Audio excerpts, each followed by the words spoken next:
Selamat datang di channel Pemuja Malam. Jangan lupa like, share, and subscribe ya. Terima kasih.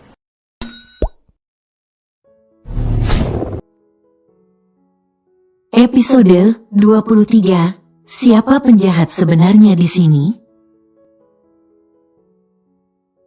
Hai, sayang. Akhirnya kau menghubungiku kembali. Kau kemana saja? Kenapa kau tidak menghubungiku sama sekali 1 bulan ini? Bahkan panggilanku juga selalu kau abaikan. Rajuk Sarah sambil mencebikkan bibirnya. Noran hanya menatap Sarah datar tanpa mau merespon. Apalagi membujuk seperti yang sering ia lakukan dulu. Sayang, kenapa kamu hanya diam? Kamu marah sama aku? Cecar Sarah heran melihat perubahan Noran yang kian menjadi. Padahal ia telah berhasil menyingkirkan Nazila. Tapi mengapa Noran justru kian menjauh darinya? Tidak usah banyak bicara. Kita tunggu saja tamu lainnya. Setelah itu kita selesaikan semua. Tegas Noran membuat Sarah mengerutkan keningnya. Tamu lainnya, siapa? Mengapa kau mengundang orang lain? Memangnya kau ada rencana apa? Tanya Sarah penasaran. Kita tunggu saja, sebentar lagi pasti mereka tiba. Tak lama kemudian, terdengar suara pintu diketuk. Lalu masuklah sekretaris Noran yang baru diikuti sepasang suami, istri paruh baya. Membuat Sarah bingung. Mama, Papa, kenapa kalian kemari? Tanya Sarah saat kedua orang tuanya masuk ke ruangan itu. Mama dan Papa juga tidak tahu. Noran menghubungi kami dan meminta segera datang kemari. Mata Sarah pun berbinar cerah. Ia pikir pasti Noran memiliki kejutan spesial untuknya. Apalagi ini sudah beberapa bulan berlalu semenjak pernikahan itu. Ia pikir Noran akan menepati janjinya dan menikahinya. Jangan Noran ingin, aku sudah tak sabar lagi. Monolog Sarah dalam hati. Wah, sepertinya Nak Noran sengaja mengundang kita. Untuk merencanakan pernikahan kalian yang sempat tertunda. Benar kan Nak Noran? Gina mengungkapkan pemikirannya sendiri, membuat Noran tersenyum sinis. Lalu tak lama kemudian, masuklah seseorang yang juga ditunggu Noran. Tante, Om, Sarah, kalian ada di sini juga. Ujar Ferry kikuk. Ia bingung mengapa ia tiba-tiba diundang kemari. Sedangkan saat ini Noran sedang memiliki tamu lain. Silahkan duduk, Fer. Ada hal penting yang ingin aku sampaikan pada kalian, terutama kau, Sarah. Tunjuk Noran pada Sarah membuat mata Sarah membulat. Bagaimana bisa Noran bicara seperti itu padanya? Tidak ada lagi kata lembut dan penuh kasih sayang. Yang ada hanya sifat ketus. Membuatnya merasa kehilangan sosok Noran yang selalu ada untuknya. Ada apa ini? Mengapa kau mengumpulkan kami di sini? Dan apa yang ingin kau sampaikan? Cecar Ferry. Kemudian Noran bangkit dari tempat duduknya, lalu mengambil sebuah map coklat dari atas meja kerjanya. Dibantingnya map coklat itu ke atas meja. Tepat di depan wajah Sarah membuatnya tersentak kaget. Apa ini? Tanya Sarah penasaran. Buka saja. Titahnya membuat tangan Sarah bergerak cepat mengambil map itu. Baik ayah dan ibu Sarah juga Ferry hanya memperhatikan dalam diam, menantikan jawaban atas teka-teki yang dibuat Noran. Mata Sarah membelalak tak percaya saat ia membalik lembar demi lembar kertas. Yang ada di dalam map coklat tersebut, hingga sampailah ia pada sebuah flash disk. Kemudian tanpa minta izin ia memasukkan flash disk itu ke laptop Noran, yang ada di meja kerjanya. Tubuh Sarah lemas seketika. Matanya hanya bisa menatap nanar pada sepasang suami istri yang juga memandangnya penuh arti. Ternyata kalianlah pembunuh sebenarnya. Katakan mengapa kalian tega membunuh ibuku, katakan. Teriak Sarah murka membuat suami istri itu terhenyak tak berdaya. Ternyata rahasia mereka akhirnya terkuak juga.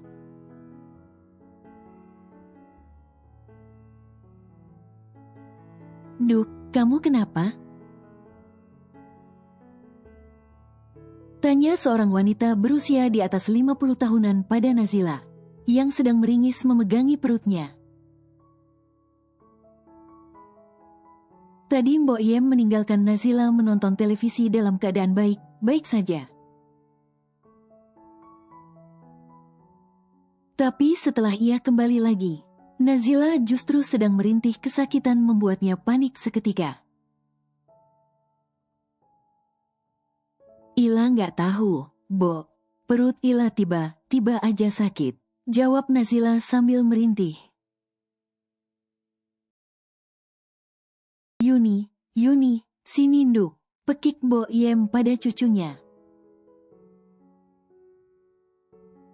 Iya Mbok, sebentar, sahut Yuni.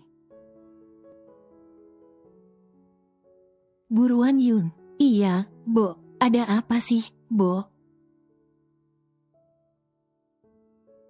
Aduh, Mbak Ila kenapa? Mbak kenapa? Tanya Yuni ikutan panik saat melihat Nazila merintih kesakitan seraya memegangi perutnya.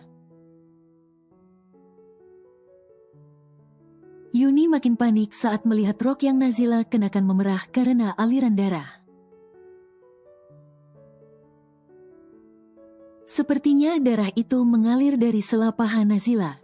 Mbok gimana ini? Itu. Tunjuk Yuni pada darah yang sudah makin banyak. Ya Allah, Nduk, Yun, ayo kita bawa mbakmu ke puskesmas. Mbok takut mbakmu kenapa? Tukas Mbok Yem panik seraya memapah Nazila untuk berdiri. Yuni pun segera membantu. Saat telah berada di luar rumah, Yuni meminta salah satu tukang becak mengantarkan Mbok Yem dan Nazila ke puskesmas. Sedangkan Yuni akan menyusul dengan sepeda motornya. Di rumah itu, Mbok Yem hanya tinggal berdua dengan cucunya. Yuni yang masih duduk di bangku SMA, kedua orang tua Yuni telah tiada. Karena itu Mbok Yem senang sekali saat melihat kedatangan Nazila ke kampung kecil mereka. Awalnya Nazila numpang bertanya untuk mencari rumah kontrakan. Lalu Mbok Yem menawarkan Nazila tinggal di rumahnya. Yang sebenarnya cukup besar dengan 4 buah kamar. Walaupun rumah itu terbuat dari kayu yang sudah mulai usang, tapi tetap terasa nyaman. Nazila awalnya menolak karena takut merepotkan, tapi Mbok Yem terus meyakinkan. Apalagi ia dapat melihat kondisi Nazila yang sedang hamil. Akan lebih baik ia tinggal di sana agar ada yang bisa membantunya. Saat ia tiba membutuhkan bantuan seseorang seperti yang tengah terjadi saat ini. Setibanya di puskesmas, para bidan yang bertugas pun segera membantu memindahkan Nazila ke atas brangkar dan membawanya ke salah satu ruangan pemeriksaan. "Bagaimana keadaan cucu saya, Dok?" tanya Mbok Yem pada dokter desa itu, sekeluarnya dari dalam ruangan di mana Nazila mendapatkan penanganan. "Kondisi cucu Anda tidak begitu baik, Nek. Apakah cucu nenek pernah mengalami operasi sebelumnya?" tanya sang dokter desa bernama Rizky itu. "Duh, Dok, saya ndak tahu. Sebenarnya dia bukan cucu kandung saya, jadi saya ndak tahu soal itu." "Emangnya kenapa ya, Dok?"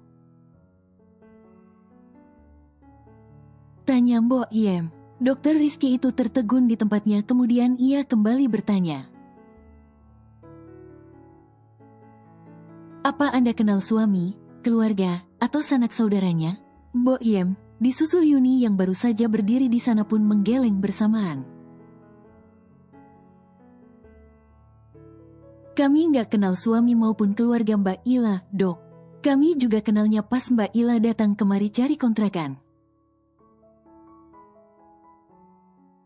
Jadi kami nggak kenal siapa suami ataupun keluarga Mbak Ila sama sekali," sahut Yuni yang diangguki Mbok Yem. "Begini, Nek, keadaan pasien tidak baik-baik saja. Sepertinya ia pernah mengalami operasi sebelumnya. Tapi kami kesulitan untuk mengetahuinya. Selain karena pasien dalam keadaan tak sadarkan diri. Kami juga tidak memiliki daftar riwayat medis pasien. Alat medis puskesmas di sini masih sangat minim. Membuat kami kesulitan untuk memeriksanya.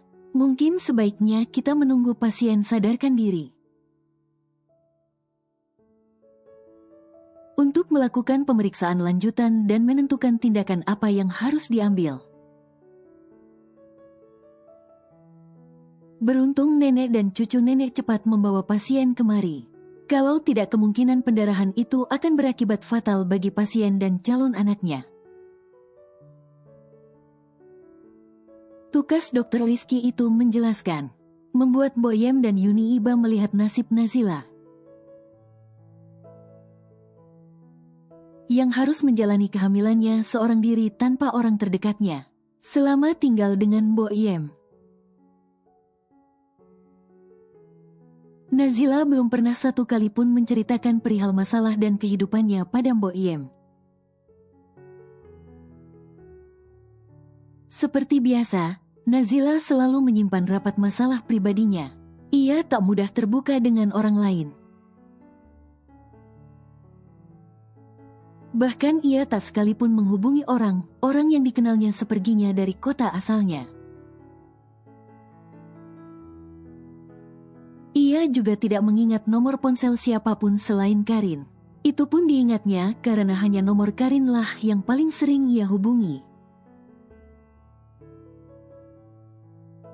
Senja mulai menyapa dan Noran baru saja tiba di apartemen miliknya. Bila sebelumnya Noran selalu memilih pulang lebih larut dari biasanya. Untuk menghindari interaksi berlebih antara dirinya dan Nazila. Kini ia justru selalu pulang lebih awal, berharap saat pulang ia bisa menemukan istrinya itu. "Lah, kapan kamu akan kembali? Aku rindu kamu. Lah, aku mohon kembalilah. Maafkan atas kebodohanku yang menyia-nyiakan perempuan sebaik dirimu," gumamnya sambil menutup matanya dengan lengannya. Kepalanya ia sandarkan di bahu sofa. Noran menghela nafas panjang, hari ini terasa sangat melelahkan. Apalagi saat mengingat pertemuannya dengan Sarah dan orang tuanya siang tadi. Flashback on. Ternyata kalianlah pembunuh sebenarnya. Katakan mengapa kalian tega membunuh ibuku, katakan. Teriak Sarah murka membuat suami istri itu terhenyak tak berdaya. Ternyata rahasia mereka akhirnya terkuak juga. Gina berdiri dan segera mendekati Sarah untuk memeluknya. Tapi Sarah justru menepis kasar tangan Gina. Hingga ia terhuyung ke belakang kemudian terjatuh dengan kepala membentur ujung meja. "Ma!" teriak Darlan saat melihat istrinya terjatuh. Dengan kepala yang membentur ujung meja sehingga mengeluarkan darah. Bukannya iba, Sarah justru membuang muka dengan tatapan penuh kebencian. "Pa, jelaskan ke Sarah kalau dia sebenarnya anak kandung kita. Kita melakukan itu untuk membalaskan dendam kita. Karena Cynthia telah membuat kita terpisah dengan dia. Katakan, Pa, jangan diam saja." Pekik Gina membuat alis Sarah mengerut dalam. Sarah bingung dengan apa yang barusan Guna katakan. Hal itu sangat berbanding terbalik dengan apa yang disampaikan ibunya, Cynthia, padanya. Menurut Cynthia, Gina adalah adik tiri Cynthia, jadi otomatis Gina merupakan bibi Sarah. Saat kecelakaan Cynthia terjadi, Sarah sedang mengikuti audisi model di Pulau Bangka. Lalu setelah mendengar kabar kecelakaan ibunya, Sarah segera pulang bahkan sebelum pengumuman hasil audisi. Namun, setibanya di rumah sakit, ternyata ibunya telah meninggal dan baru saja dimakamkan tak lama setelah kepulangannya. Gina dan Darlan menceritakan kalau ibunya kecelakaan karena ditabrak mobil Noran. Mendengar Noran pun terluka parah dan kemungkinan akan mati. Karena ginjalnya yang rusak akibat kecelakaan, Sarah merasa senang. Hingga suatu hari ada seseorang yang mendonorkan salah satu ginjalnya, sehingga nyawa Noran selamat. Sejak itu, ia mencoba mendekati Noran dengan misi untuk menghancurkannya. Sebagai balasan pun perempuan yang menyumbangkan ginjalnya. Dengan bantuan kenalannya, ia berhasil menjebak Noran dan Nazila hingga terlibat one night stand. Tapi kini, fakta lain terkuak. Noran berhasil membuktikan kalau dirinya tidak bersalah. Justru ia juga merupakan korban, dan pelaku sebenarnya merupakan orang tua angkatnya. Paman dan bibinya ini memang telah ia anggap sebagai orang tua angkatnya. Sebab sejak kepergian ibunya, hanya merekalah tempat dirinya berkeluh kesah. Betapa Sarah sangat terkejut dengan fakta ini. Ia sudah menghabiskan waktu 3 tahun. Hanya untuk menghancurkan orang yang tidak bersalah. Dan yang bersalah justru sepasang suami istri. Yang sudah ia anggap sebagai orang tua penggantinya. Lalu apa ini? Mereka mengatakan kalau merekalah orang tua kandungnya. Lelucon macam apa ini? Berhenti membuat lelucon murahan, brengsek. Teriak Sarah murka. Saat ini ia sedang benar-benar marah. Sedangkan Noran, ia tampak diam sembari menonton drama keluarga secara live di depan matanya. Kami tidak bohong, Sarah. Kalau kau tidak percaya, kau bisa melakukan tes DNA. Untuk membuktikan ucapan mama kamu, Cynthia lah yang selama ini jahat. Hanya karena mamamu anak tiri jadi ia sewenang-menang dan mengambil semua warisan kakek kamu untuk mama. Termasuk mengambil kamu dari kami. Ia mengancam akan membunuh mamamu. Kalau kami tidak menyerahkanmu kepada dirinya, kau pikir ibumu itu baik, hah? Kau pikir kenapa sampai saat itu ibumu masih tidak memiliki suami? Itu karena ibumu pecinta sesama jenis. Jadi ia mengangkatmu untuk membungkam mulut orang yang nyinyir akan hidupnya. Dan mengatakan pada semua orang kalau kau itu adalah anaknya. Papar Darlan dengan tatapan penuh luka. Akhirnya, kami yang sudah tak tahan lagi. Dengan sikapnya yang sewenang-menang pun mencoba menyingkirkannya dengan merusak mobilnya. Kami tahu kami salah, tapi apa kamu pikir bagaimana menderitanya kami memiliki anak tapi tak bisa memeluknya?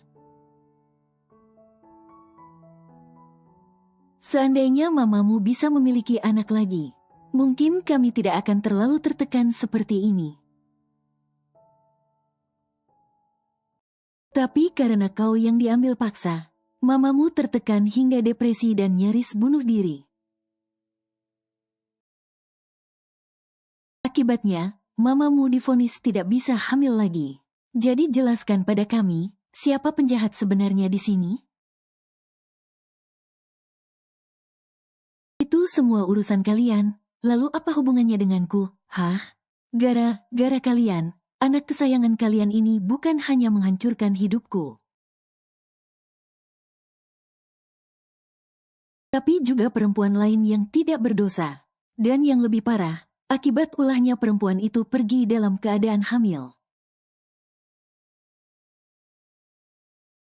Jelaskan padaku, bagaimana cara kalian mempertanggungjawabkan perbuatan kalian semua, hah? Teriak Noran setelah menggebrak meja, membuat keempat orang di dalam ruangan itu tersentak. Dan kau, tunjuknya pada Sarah. Kau itu perempuan tak punya hati, lalu kau, tunjuknya pada Ferry. Apa arti persahabatan kita selama ini, hah? Kau justru menjadi bagian dari orang yang hendak menghancurkanku. Sebenarnya apa salahku, hah? Jelaskan Fer, apa salahku padamu? Sampai kau tega mengkhianati persahabatan kita, teriak Noran murka.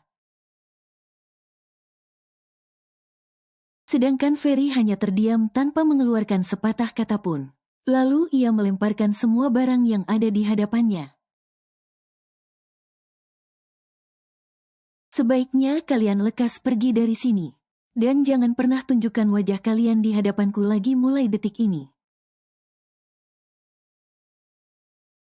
Tegas Noran tak menerima penolakan. Semua orang tampak berdiri termasuk Sarah. Tapi Sarah justru mencoba mendekati Noran. Noran, aku. Keluar kataku, aku muak melihat kalian semua. Kalian semua brengsek. Bentaknya lagi membuat Sarah terpaku. Sarah baru berlalu dari sana saat Ferry menariknya pelan keluar dari ruangan itu. Flashback off.